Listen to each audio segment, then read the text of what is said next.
Vecna. Most gods claim faith, but Vecna made believers out of corpses. The infamous Arch-Lich boasts the rare achievement of being too dangerous even for his own followers, a god who trusts nobody because he began life betrayed by everyone. And that's not myth. Vecna actually originated in 1976's Eldritch Wizardry as a villain so insidious all that survived of him were his left hand and left eye, both twisted into artifacts. Every D&D edition is kept in circulation for nearly 50 years. Stack up the specifics. Vecna's story begins with his birth to a hedge witch in the world of Orth. His mother was accused of forbidden necromancy and exiled by a paranoid order of wizards. That's the original blueprint for his obsession with forbidden knowledge. Abandoned from the start and forced to master secrets simply to survive, Vecna climbed the rungs of power through magic, undeath, and betrayal, eventually transforming himself into a lich, the classic D&D nightmare that won't stay dead.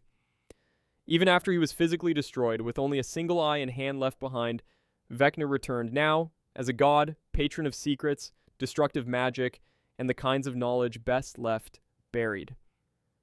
Vecna's iconography, a staring eye in the center of a left hand, nothing accidental there, while his titles range from the Whispered One to the Undying King. And in perfect Arch-Wizard style, his name itself is a secret. Transpose the letters and you get Vance, a nod to Jack Vance, the author whose stories inspired D&D's spellcasting rules. Vecna breaks the logic of what a god is supposed to be. Divinity is usually built on trust and worship. Vecna built his on fear and missing pieces, quite literally, outlasting morality, history, and even his own body. Tiamat. If Vecna rules by whispers in the dark, Tiamat is a threat you can actually see when she wants you to. The most visible goddess of evil in D&D isn't hiding in legends or buried artifacts. She's a five-headed catastrophe waiting at the fringes of any campaign, and in 5th edition, you might face her in person because she has an official stat block where she's classified as a fiend. Tiamat's alignment in 5e pins her at chaotic evil. No subtle schemes, no redemption, just destruction on a draconic scale. She's queen and mother to all chromatic dragons, and every one of her heads, each a different color, signals a type of elemental mayhem. Tiamat's symbol? 5 dragon heads fanned out together, a brand so notorious you don't even need to say her name for other players to feel uneasy. In 5th edition lore, both Tiamat and Bahamut are described as distinct from other gods in that they can manifest physically in the world. And that is the small version of the problem, because if you ask a specialist, a lore keeper, a DM who lives in the footnotes, they'll point out the real headache. Tiamat isn't just a monster goddess. She is not confined to distant shrines or moral parables. She can show up, consume half your party, and leave footprints behind. She is a god whose presence in your world is justified by the rules and yet shatters the boundaries of what a god is allowed to do in D&D. The upshot? Tiamat is proof that in 5th edition, evil doesn't have to be distant or abstract. Sometimes her shadow falls right across your table. Subscribe and tell us in the comments which god you think was the most terrifying. Let's get back into it. Bahamut. If Tiamat is the monster in the room, Bahamut is something entirely different, a god who never started as a god at all but was fitted for the job. The name Bahamut first appears in D&D in 1977's first monster manual, but that isn't even the dragon from the game. The word comes from Arabic mythology, where Bahamut is a cosmic fish carrying the weight of the world. But in Dungeons & Dragons, Bahamut's real debut was in the 1975 supplement Greyhawk, strictly as the Platinum Dragon or Dragon King, years before he even got his current name. Created by Gary Gygax and Rob Kuntz, this figure was originally less a deity and more an ultimate monster, a shining opposite to everything Tiamat stood for. D&D didn't invent Bahamut, it transformed him quite literally, turning an anonymous myth into the platinum god of good dragons, and in doing so, creating a blueprint for every lawful good cosmic force that followed. You don't just meet Bahamut, you notice the sky got brighter. Lolth. If Bahamut inspires mortals with divine nobility, Lolth does the opposite. Her reign isn't about hope, but pure, unyielding control over the Drow of the Underdark. Tradition here is a lethal weapon, not a gentle hand. Lolth's faith is so absolute that any Drow merely suspected of following her son Veraun is killed outright. No trial, no hesitation. Her dogma leaves zero room for personal deviation. If there's a rule to be questioned, she crushes it. Resistant to change not just in spirit, but by sacred mandate. Every command has teeth. Only female Drow are favored in her hierarchy, with males locked out of the priesthood and the rituals of true power, and everyone is kept from ever wishing for the surface world again. Lolth's laws flat out forbid entertaining dreams of returning above. The weight of this doctrine is generational, and it leaves scars. Power plays, betrayals, exterminations, and constant vigilance for the heresy of dissent. Even Lolth's closest rival isn't a distant god, it's her own son. Farron stalks the same shadows, but she hunts him as ruthlessly as she does the weakest acolyte. The message is carved in stone: comply without question or be destroyed. But aren't all D&D pantheons supposed to evolve over time? We see gods get reinterpreted and even redeemed. Not with Lolth. She was once a Roshni, lover to Corellon Larethian, and that fall from grace is permanent. No redemption arc, no softening her stance. As D&D matures from 90s edgy chaos to today's more nuanced tales, Lolth stays fossilized, forever the dogmatic queen, anchored to a doctrine that forbids evolution. What's exposed here is a core truth about D&D gods: not all of them are meant to make space for player agency or reinterpretation. Some, like Lolth, exist to set hard boundaries, proof that at the heart of every sprawling mythology, there's at least one deity who simply does not change with the times. Asmodeus. If Lolth secures her power through obsessive tradition, Asmodeus claims his through icy, unbreakable contracts, and he's the only Archdevil who makes the leap to full divinity. We're not talking about a pretender to the throne. Asmodeus is the single most powerful of the Nine Hells rulers, lawful evil incarnate, and the architect behind deals that tie gods and mortals in the same binding terms. This isn't ambiguity, it's consequence. His name is code for tyranny enforced not by violence, but by impossible bargains. Start with the basics and the specifics get wilder. According to some lore, Asmodeus began as an angel, an imperial lord of heaven. He didn't stumble into hell by accident. In one telling, he forges through, falls, and even adopts the name Ahriman as a mark of that transformation. His deals aren't just about tempting mortals. He brokered a pact with the good gods themselves, allowing devils to punish mortals and feed off their souls if those souls rejected the other deities. No worship, no salvation. Asmodeus collects the souls of evil people who refuse all other gods. That's a system, not an afterthought. You want physicality? His true form is a serpent that stretches for hundreds of miles, so immense the mind can't calibrate it. His symbol is the Archstar, a flaming ruby weapon that manifests as a mace, rod, or staff, whichever turns the screws tighter. Everything about Asmodeus is spelled out in alarming precision. His spheres are contracts, tyranny, pride, oppression. He's not just the devil with the best lines, he is the contract itself. Now you'll find tepid admittance that Asmodeus isn't the god of all evil. Other devils inhabit hell, each with their own ambitions. Except he's the one who actually pens the rules. The laws that devils follow. Asmodeus wrote the contract of creation, locking in not just his own authority, but the terms by which all infernal powers operate. No one else gets that kind of authorship. That's the reason players and dungeon masters can't escape his shadow. He's the underlying engine for how evil bureaucracy functions in the game.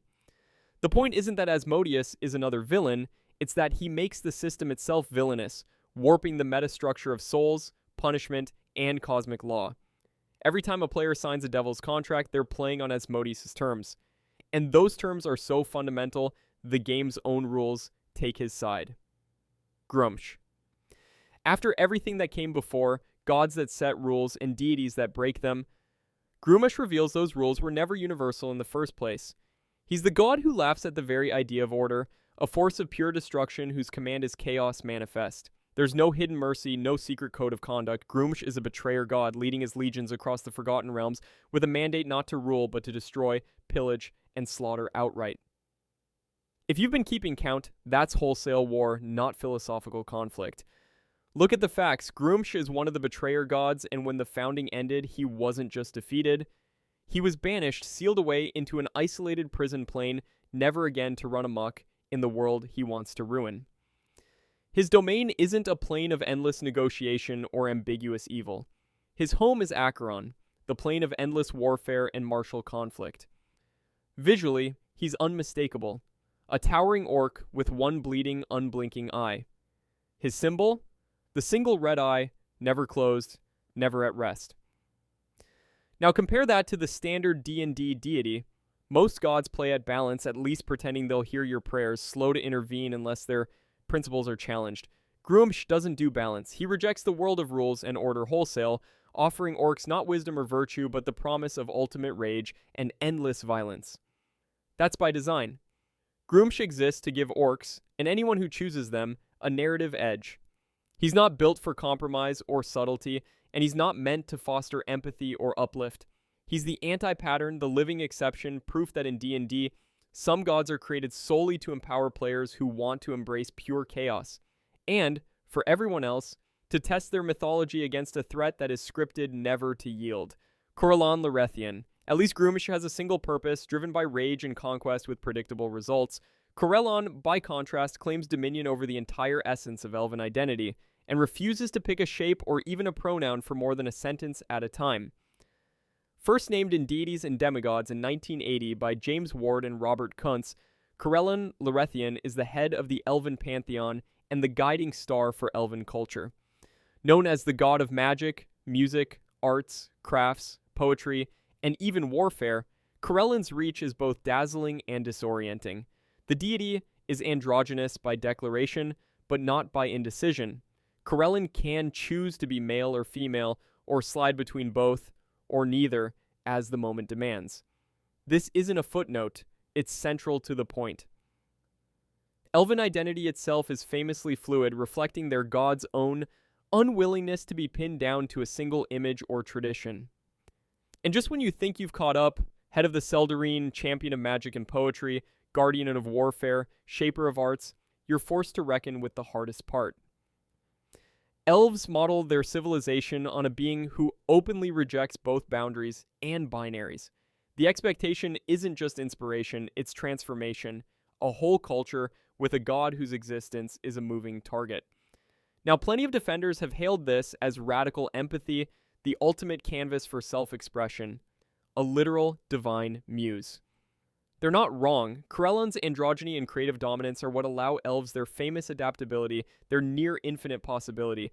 But no amount of poetry changes the fact that following Corellon is living with the destabilization baked in. The human cost is clear, an identity that's magnificent, but always at risk of coming loose from its own anchor. Moradin. If Corellon's chaos shakes a civilization's roots, Moradin raises the stakes. What's at risk here isn't just culture, but existence itself.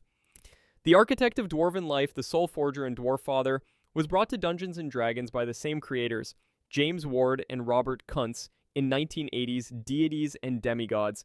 Moradin isn't just chief of the dwarven pantheon, he is their literal origin point. He crafts the first dwarves from earthen materials, instills them with the skills of smithing and stonework, and sets their feet on a path of discipline and protection that shapes generations. Moradin's realm is Arakanor on Mount Celestia, the Radiant Throne, a shining emblem of order and endurance. His official portfolios are nearly as heavy as his anvil: dwarves, creation, smithing, protection, metalcraft, and stonework. A runic checklist of everything sturdy and essential. Even the clerics bear it out.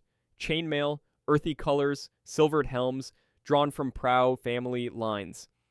Their orders are not ceremonial, but militant. The Hammers of Moradin have chapters entrenched in almost every dwarven stronghold. Moradin charges his followers with an unending war, not just against chaos, but against the orcs and the legacy of Gruumsh himself. The stakes aren't cultural pride, but existential struggle, and entire kingdoms sometimes hinge on which god's followers prevail. In 3rd edition, Moradin's domains are creation, earth, good, law, and protection. 5th edition suggests knowledge as well, as if to remind everyone that mastery isn't just muscle and metal, but wisdom forged through tradition. He's married to Baronar True Silver, not just as a symbol, but as the core of a pantheon that treats family as a fortress. Some will insist this devotion is too rigid, that Moradin's culture is only self-preserving dogma, tradition sealing dwarves inside their stone walls, and those critics are right in a sense. But the answer lands even harder. That's the point. Dwarves survive because Moradin's discipline is survival, not just style. Every stronghold, every family, every stubborn bit of craft is proof that in a world where the gods are real, the unyielding ones may be the last still standing. Pelor. If Moradin shapes a people, Pelor shapes the daylight itself. In his hands, is not just a nation or species, but the order of the world. Pelor's light is law. Pelor is the god of the sun, light, strength, and healing, banishing darkness and giving the world its most basic and inescapable cycle. He doesn't just burn away shadow, he defines the terms of time, hope, and every dawn that ever followed. That scale alone would be enough, but then there's the timeline. Pelor brought the dawn, hung the sun in the sky, and swore it would always return. For a while that was enough, but Pelor isn't forever active. After the remaking of the world he slept, the sun returns each day to bring light to the world. The world relies on his promise that the morning will come again, but his own absence means that his light holds the dark at bay for only so long. The pattern is obvious, but the problem crept up the timeline. Never a single moment, but a slow, rising dread. Pelor's followers teach that his warmth will always return, but there's nothing in his myth that says the sun can never vanish. Each dusk comes as a reminder that the brightest guarantee in the pantheon is still conditional. And that's the question nobody really surrenders. Is the sun eternal, or does its god simply rest his eyes? Bane. If Pelor is the shining image of law enforced for the good of all, Bane is the institutional nightmare, tyranny made flesh, discipline with the boot pressed all the way down. During his mortal days, Bane formed a coalition with Paul and Merkel, and they stood before the death god Jurgal to claim his throne. These three didn't play the system, they broke it, traveling to the grey wastes of Hades and standing before the death god Jurgal with one objective: take the throne at any cost. There's no dramatic showdown, no desperate struggle. Jurgal surrendered the throne to them. Bane claimed the throne with almost bureaucratic efficiency, accepting Jurgal's offer to serve as seneschal. This is not conquest by force, but by eager inheritance, and that's where the absurdity glares back at you. The god of tyranny didn't seize power, he signed for it, clipboard and all. Then, with ruthless calculus, Bane and his companions slaughtered a primordial, an act so pointedly over the top it would make lesser gods flinch, and split the primordial's cosmic essence between them. This wasn't ambition for its own sake. It was a coup that set the rules. If you wanted to argue, Bane earned his reputation the hard way. The evidence stacks up. General of mortal armies, slayer of primeval beings, instigator of divine overthrows. But each of these victories peels back one more layer of irony. Bane's dominion isn't just about towering stat blocks or grand temples. It's the quiet horror of institutional power passed down without resistance, order so perfectly calcified that even the gods become bureaucrats for evil. While other deities thunder or plot, Bane sits confidently on a throne won without a fight, lording over a system that's rigged to never truly be challenged. No prayers of mercy here, only laws in black ink and a reign so cold and relentless it feels like a steel trap sliding shut. In the end, what image lingers isn't Bane's fist, but the silent acceptance of his rule, signed and delivered in the grey wastes. Mitra. If at least Bane's tyranny made sense, you could chart every step, name every accomplice, count every wound. Maestra doesn't even get a seat at the table. Grant the previous item its catalog of horrors and acts of will. For Mitra, there is not one canonical detail, not a single story to weigh or dissect. In the 2014 Player's Handbook Deity Tables, Mystra is listed among the Forgotten Realms gods. Mitra is less a goddess and more the absence left when you remove the divine scaffolding. Mystra has extensive canonical details. She's the goddess of magic, known as the Lady of Mysteries, with domains covering all magical practice. The compendiums that define every other deity's domains, alliances, and feuds go silent. With Mitra, there is nothing to cross-examine, reinterpret, or contest. No worshippers, no rituals, not even a cameo. Step back from that void and you see the shape of D&D's canon, what is permitted to exist and what is erased through omission. If a god leaves no trace in the official record, no story, no domain, not even a passing reference, it isn't just oversight. It exposes how every list, every pantheon, every divine hierarchy is a constructed cage. What counts as real isn't mythology, it's editorial decree. Oral. If the last gap was a void, Oral is a blizzard, inescapable and lethal by design, with worship driven not by love, but by primal dread. In the Forgotten Realms, Oral is the goddess of winter, depicted as neutral evil, one of the gods of fury who serves Talos yet fostering her own brand of devastation. Where others evoke hope or ambition, she commands the season itself, her powers peaking wherever relentless cold reigns, whether the endless snows of the Great Glacier's edge, or a rural village's lost solstice. Her faith is a transaction, and the price is terror. Aurel's followers are those who depend on winter's yield or cannot escape its reach, clinging to her name out of fear for their lives. Deep freezes are not her curse, they are her gift.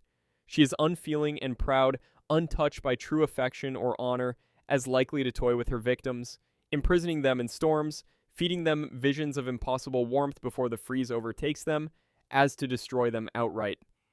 What's at risk is nothing less than the stability of the world. Because what Aurel wants is not just domination, but stasis. Her dream is an earth frozen in time, every motion and heartbeat suspended, an endless ice sculpture of despair. Most assume she's just one more violent god among the pantheon, but the details don't support it. After her peers turned against her, Aurel retreated to Icewind Dale and rewrote the climate itself, cursing the land with ceaseless blizzards and using winter as a prison for any who enter. Behind the legends, you're left with a picture not of divine justice, but of people scraping meaning from endless storms, praying to a force that would rather see the world locked motionless than yield an inch to the coming spring.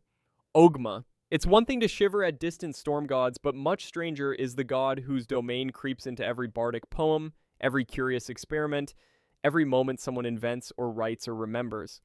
Oghma isn't remote. He's embedded in the fabric of ordinary life, credited with every spark of inspiration, every disruptive idea.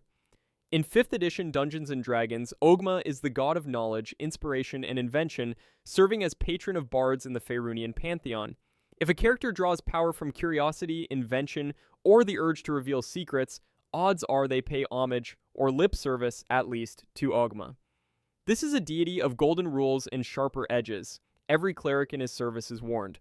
Oghma values knowledge sharing and free inquiry, though he expects loyalty from his followers. This isn't just myth. The faith is built on it. Oghma's tenets are precise, much like his approach to knowledge, exploration, truth, sharing, but never abandoning the faith. Even the designers doubled down. Oghma's domain offers standard divine spells available to knowledge domain clerics. The cosmology gives him his own dedicated realm. No shared territories, no ambiguity. Mechanically, Oghma's divine spellcasters wield gifts others can't touch. It's a good look until you study how Oghma spends his time. The lore isn't subtle. This is a god more fascinated by elaborate schemes and convoluted plans than direct action. Oghma is forever caught plotting and counterplotting, far more likely to manipulate events behind the curtain than take a sword to a problem. Apparently, his obsession with strategy backfires. He's been beaten at chess repeatedly by a brass dragon named Eleuthera. He doesn't always win, even at games in his own wheelhouse.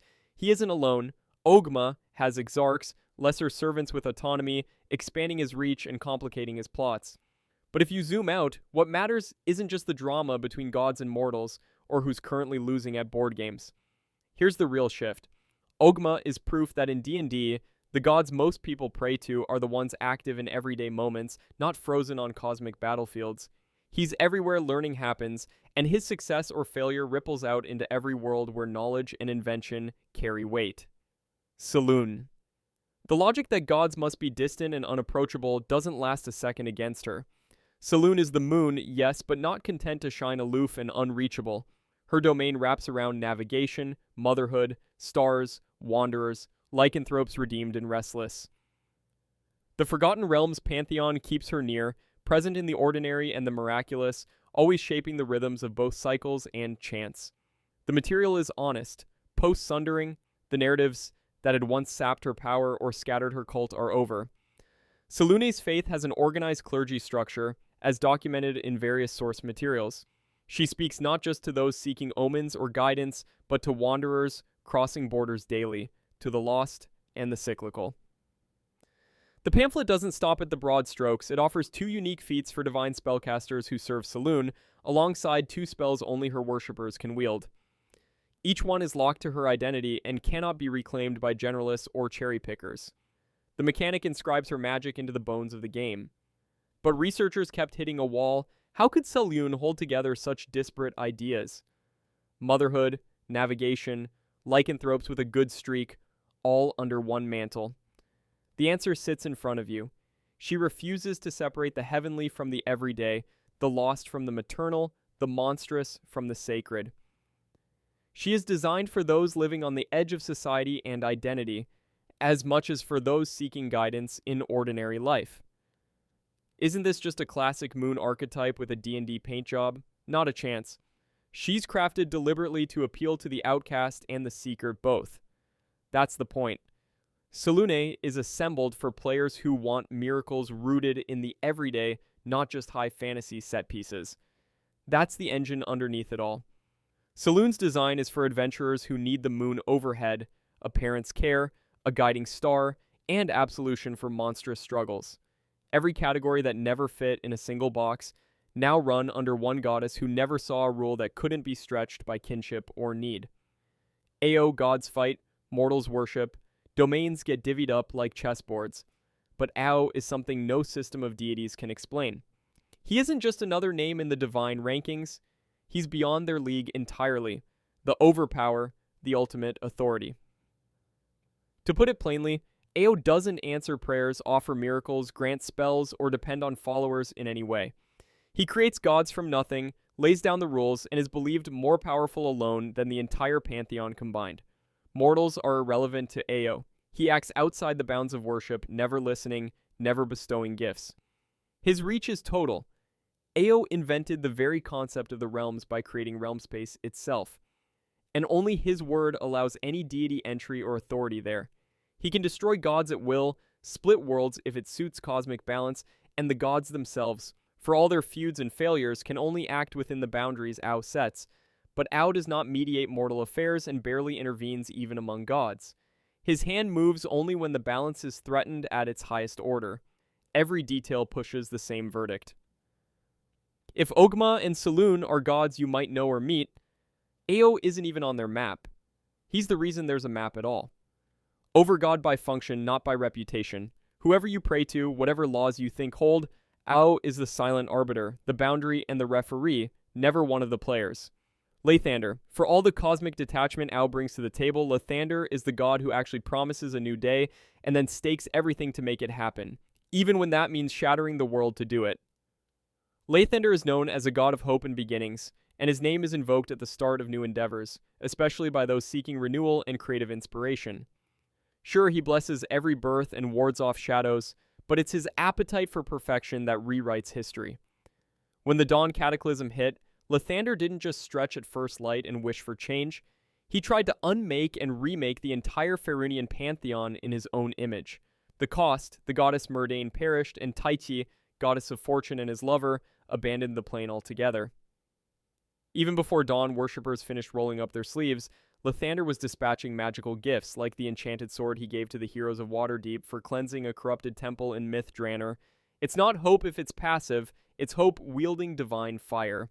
Today, Lathander is worshipped as the Morning Lord, god of dawn, renewal, and vitality. So every sunrise in Faerun is loaded, not just a symbol, but proof that Lathander is still rewriting the world one dawn at a time. Tyr. If Lathander remakes hope one dawn at a time, Tyr takes justice and forces it into every cranny of civilization. Not content to inspire, Tyr mandates, measures, and punishes. Known as the even-handed, the maimed god, or simply the just god, Tyr demands that every judgment, every punishment, and every reward be weighed with precision and enforced with conviction. Paladins, judges, magistrates, lawyers, the oppressed. If you have a stake in law, the ritual is the same. Invoke the god whose symbol is literally balanced scales resting on a warhammer. Tyr is often depicted with a sword representing righteous judgment. Tyr is revered as the greater god of law and justice and leader of the Triad. When Tyr lost his right hand wrestling Khazif, the Chaos Hound, he didn't just accept the injury, it became his identity. He wears the cost of justice both on his blade and his body. This isn't just history, it's the template for who answers to whom. Tyr is head of the Triad, the group of deities including Ilmater and Torm. Ilmater joined Tyr in 243 DR with Torm serving as his war leader.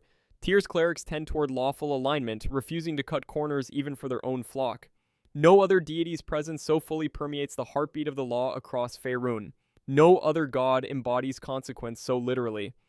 Tyr is everywhere there is a final ruling, silent, sightless, and unyielding. Helm. Where the idea of law demands certainty, Helm's domain never played by those rules. He's the god of guardianship, yes, but not of pure law or of good intentions. Helm is lawful neutral and makes a point of waiting for trouble. While others in the pantheon leap to right wrongs or spread justice, Helm stands his post, detached, accepting any charge without asking if it's worthy. During the time of troubles, every god lost their powers except Helm. He was the lone divine figure entrusted to guard the path back to the heavens, refusing to abandon his watch even as chaos erupted on all sides. Helmites are known for their unemotional discipline. Given a task of guardianship, they see it through, even when it means letting innocents suffer or upholding a trust at staggering cost. So the obvious question, why would anyone worship a god who might let them die just to obey an order? Because to Helm, a true guardian protects what they are charged with, not what they personally value. Everything about Helm's myth reveals a deity less concerned with good or evil than with order and the unbroken line. Underneath every duty-driven edict is the mechanism that matters. In a world where even the sun god can vanish, only the watcher at the gate stands ready, never swayed by mercy, never abandoning the post. Chauntea. If the god of guardianship had an excuse, at least you could say there are limits to what vigilance can control, Chauntea removes even that comfort. There is no cosmic shield, just the endless, grinding cycle of survival and loss and growth that she rules. Chauntea is the goddess of life and bounty, the embodiment of all things agrarian or agricultural, and is revered by those who cultivate the earth. She doesn't settle for a single answer. Chauntea is known by many names and has worshippers across Faerun and beyond. Think about that, one goddess splintered into aliases just to be sure she dominates every plot of arable land across Karatur, Wa, and Faerun. Her worshippers are legion, peasants, indentured servants, druids, shamans, every farmer and gardener you can name. Her domains are closely tied to agriculture, nature, and the nurturing of crops and growth. Chauntea's reach isn't just symbolic, it gets harsher. Plenty of gods claim part of civilization, but Chauntea doesn't stop at the boundary. Every cultivated plant, every act of growing, every token of nurture, she's there. And she's not above miracles. Talking trees and sprites are counted among her favorites. Another reminder that the mundane and the magical aren't separate. You'll hear people confuse her for a simple harvest goddess, as if agriculture hasn't also been the backbone of every system of power since the first shovel went into the dirt. She's not the wild, she's the entire cycle of humans shaping and being shaped by land. So what do you do with a goddess like this, who has as many names as there are ways to till a field, who moves between settings without ever losing that title? Major power. The evidence piles up, aliases, domains, miracle workers, immortal roles in society, but the question remains, why hasn't anyone ever managed to limit her story, or to pin down where agriculture ends and Chauntea herself begins? Shar. Shadows are supposed to be frightening because you can't see what's inside them. With Shar, the shadow is the thing that matters, and it's her followers who are terrifying. Forget the threat of loss in some abstract sense. Shar is the goddess of darkness, the night, and loss, and the terror she brings isn't theoretical. In the Forgotten Realms, she's not content with overseeing the dark. Those who serve her develop abnormal, inhuman shadows themselves, thick and shifting in ways that warn anyone nearby. If that's not unsettling enough, try this. Her favor means the ability to spot secrets, to look at someone and sense what they're hiding, while she herself hoards every secret she encounters. Her devotion isn't limited to the desperate. Her followers include Shadar-kai, people intimately tied to darkness, willing to abandon comfort for power in her name. And while God's shifting planes is par for the course in D&D, Shar's home is never a hopeful one. In 3rd edition, she's rooted in the Plane of Shadow, a place defined entirely by absence, while during 4th edition, it's the Towers of Night astral dominion. That change isn't just a matter of flavor, it marks the shift from a curiosity, goddess of shadow, lives in shadow, to a roiling problem, the site of unsolved mysteries, alliances, and betrayals. But what would it take for Shar's darkness to be just another myth? Every time the mechanics say her followers simply live in shadow, the evidence refuses to back it up. There are no exceptions where her blessing isn't toxic, no priest strolling through the sun. Her fondness for secrets isn't metaphorical, it's enforced, visible, and real. The implication's unavoidable. In every incarnation, Shar is the incarnation of secrets held close, darkness manifesting where even gods hesitate to tread, and loss that's impossible to forget. Talos. The leap from the goddess of hidden things to the god of storms is more than a thematic shift. It's an entirely new threat cut from another cloth. Talos revels in chaos and destruction, exulting in violence and calamity. In the Forgotten Realms, he is the god of storms and destruction, a title that isn't played for ambiguity but announced every time thunder cracks and clerics reach for their eye patches in his honor. Talasan clerics often wear symbols of the Stormlord, showing their allegiance even in communities where his worship is forbidden. Now, put a number on it. Talos is a chaotic evil greater deity known as the god of storms and destruction in the Faerunian pantheon. Of course, the textbook explanation is simple. Talos is the god you blame when the flood destroys your home, the storm levels your crops, the lightning splits your field in two. But that skips every real consequence that sets him apart. The fact that worship is criminal in so many places, that all his clerics wear matching marks, that his power is anything but random. So what does this prove? Not every D&D god is just the mirror of a natural force. Some are the intentional, methodical embodiment of destruction itself, stamped with signatures that no one else dares to claim. Kelemvor. When destruction devastates landscapes, it's catastrophic. When death sweeps away every soul, it redefines the entire game. Kelemvor's reach isn't just storms or fire, it's the entire cycle of life ending everywhere for everyone. Within D&D 5e, Kelemvor stands as the god of the dead and the dead themselves, a force so neutral the rules treat him as the ultimate equalizer. It doesn't matter who you are, how you lived, or how you died. Kelemvor sorts every departed soul to its proper afterlife claimed by other gods, and that sorting never pauses, not for war, not for miracles. Born human, a good-hearted mercenary caught in the chaos of the times of trouble, Kelemvor was handed godhood alongside companions to fill the vacuum left by dead deities. Now, as the Lord of the Dead, he judges all souls and seeks to maintain the natural order of death. Clerics known as Doom Guides help the living understand that death is a natural and accepted part of existence. So if you're looking for dramatic rituals or threats, you don't get them. The official explanation is polite. Death happens, and Kelemvor organizes it. But that isn't enough. There are gods who rage, gods who manipulate, gods who even resurrect. Kelemvor, instead, creates a world where those interventions must pass through one layer of impartial judgment, and undead are not just discouraged but actively destroyed as an insult to the process. That's evidence that the real mechanics for Kelemvor's role aren't just spiritual, they're about balancing a universe. Ultimately, Kelemvor was designed for those who crave order in a game built on chaos. He's the measure that keeps the infinite from fracturing. With a neutral god managing death, D&D provides closure for characters' afterlives beyond mortal events. Mielikki. If the last god ruled with cold neutrality, this one is the reverse. She governs by care, not judgment. Mielikki is the neutral good goddess of forests and forest creatures, revered by rangers and druids. Her symbol is a unicorn's head, distinctive among the faithful in Faerun. Her reach isn't limited to dryads or rangers. Her portfolio includes forest and creatures of the wild. Mielikki grants her faithful blessings of the wild and guidance in the forests. Mielikki doesn't rule alone. She is closely associated with forest deities and has ties to allies and rivals among the powers of nature.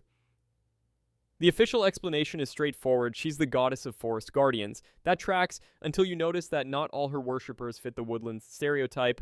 Fey creatures, rogues, and even the spirit folk from distant Karatur rally to her for reasons that aren't just about forests, but about belonging. The payoff is weirdly human. Mielikki brings together outcasts, adventurers, and misfits, binding them to the wild not through power, but through the promise that they'll always have a place to call home. Silvanus. Mielikki's forests are lush and rare. Silvanus is the god of all wild and untamed nature throughout Faerun. Where Chauntea organizes the crops and the cycle of growth, Silvanus embodies everything that refuses to be tamed. Known as the Forest Father and Oak Father, Silvanus embodies wild, untamed nature. But look past the sweeping claims and the proximity to every adventurer's camp, and you get something specific. That's the detail that exposes how fragile that control is. Channel divinity matters only if wild things choose to cooperate, and in practice, most encounters are resolved by strength or spell, not charm. Even so, the everyday truth is simple. Silvanus keeps nature wild in a world that is ever more civilized. Sihanin. Sihanin is the elven goddess of the moon, illusion, and dreams, shrouded in mystery and the cycles of night. Sehanine sends shadows to cloak covert lovers, hints at death and transcendence in the flicker of twilight, and stakes her entire dominion on the most intangible forces that shape elven life. Night after night, her portfolio sprawls. The waxing and waning of the moon, the uncertain journey from one life stage to another, elusive visions that whisper to the unconscious. Every illusion cast in her name can be chalked up to her patronage, but it doesn't stop there. She embodies the mysteries of the stars, death's approach, and the veiled passages, both literal and spiritual, that define existence for her followers. The stakes are plain. Any culture that lets loose its gods of dreams and moonlight risks ceding control of the boundary between waking and sleeping, living and dying, even loving and parting. And that is exactly the point. Sehanine's gift, and threat, is her ability to make the ephemeral into dogma, rendering the uncertain as sacred. Her presence in the pantheon stretches the D&D system itself, forcing it to contain portfolios that defy statistics, challenge fixed alignments, and open up a cosmology where shadow protects and dreams kill.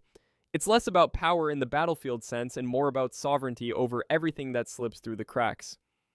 Eilestrayi, where Sehanine pivots seamlessly through the moon's mystery. Eilestrayi, the chaotic good drow goddess of beauty, freedom, song, dance, moonlight, swordwork, and hunting, is celebrated for offering hope. Known as the Dark Maiden, Eilestrayi is goddess of beauty, song, dance, freedom, moonlight, swordwork, and hunting. Her dominion clashes with expectations. Eilestrayi is part of the Drow pantheon, the Dark Seldarine, and is a goddess for those who wish to live in peace above ground. Eilestrayi draws worshippers among good-aligned Drow and those who seek a life above ground in peace.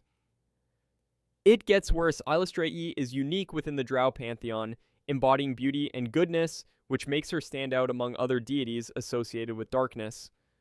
Soon, where Eilestrayi makes a small rebellion possible, Soon reveals that the category of order and chaos was never rigid to begin with. Soon is a greater goddess of beauty and passion in the Faerunian pantheon. She traces every form of beauty, outer and inner, fleeting and eternal, back to a single source. Passion that cannot be faked, only felt, igniting everything from art to battlefields to moonlit rendezvous. Her worshippers call her Lady Firehair and the Lady of Love, titles reflecting her connection to beauty and passion. Her alignment is chaotic good, and her followers include lovers, artists, and those devoted to beauty. Sune's symbol is a beautiful red-haired woman, and her avatar is described as radiantly beautiful with incredible long red hair. A boring explanation says Sune is beautiful, worshipped by lovers and artists because people like attractive, charming things. But her rituals involve celebration of beauty and passion, and her sacred holidays include greengrass. Suna hates the destruction of beauty and will intervene fiercely to protect her followers in ways that suggest genuine attachment rather than distant amusement. She is rumored, even among the gods, to be the most vain entity ever, balancing casual flirtation with the capacity for consuming transformative devotion. And still the question, why does her power run so deep, so fast, so universally, when all the logic of pantheons says a goddess of beauty should be shallow, ornamental, secondary at best? The system answers with her presence, but it never explains why a concept so subjective wields the cosmic authority to reshape lives and destinies.